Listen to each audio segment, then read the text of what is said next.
Hello everyone. In this video, we'll be creating our first Python program. So without wasting any time, let's get started.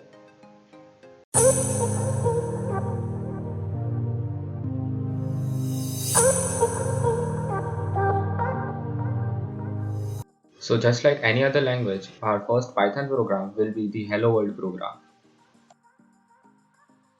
So now to open the VS Code in this folder, we'll press the Shift key and right mouse button together. And as you can see, there's the option to open VS Code here. Let's close this. Now we'll create a new file by clicking on this button. Let's name it hello.py. .py will be the extension for Python files. Make sure that your file names do not match with the Python keywords and modules such as NumPy, Flask, etc. because that will create errors. So let's start. So we'll write print and in quotes hello world.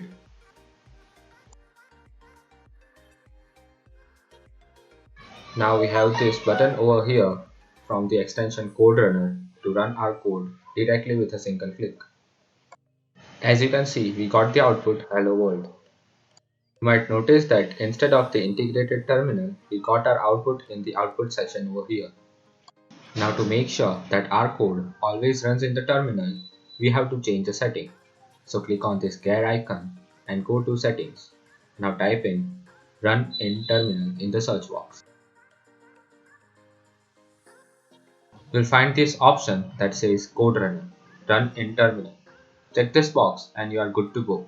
Now our code will always run in the integrated terminal of VS Code. So now let's close this.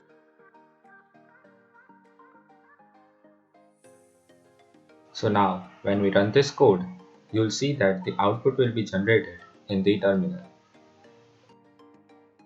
Now let's talk why I have used the double quotes in the print function.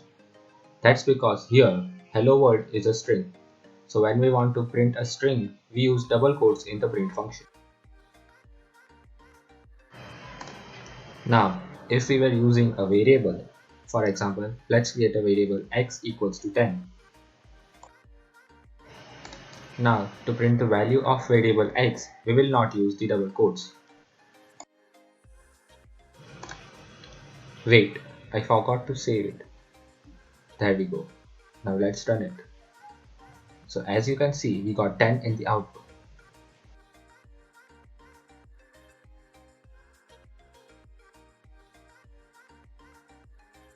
Now, if I put the double quotes around x, you'll see what happens. Here we got x in the output because the print function considered x inside the double quotes as a string. That's all for this video. If you liked it, please click that like button, and if you are new here, don't forget to subscribe to my channel. See you next time.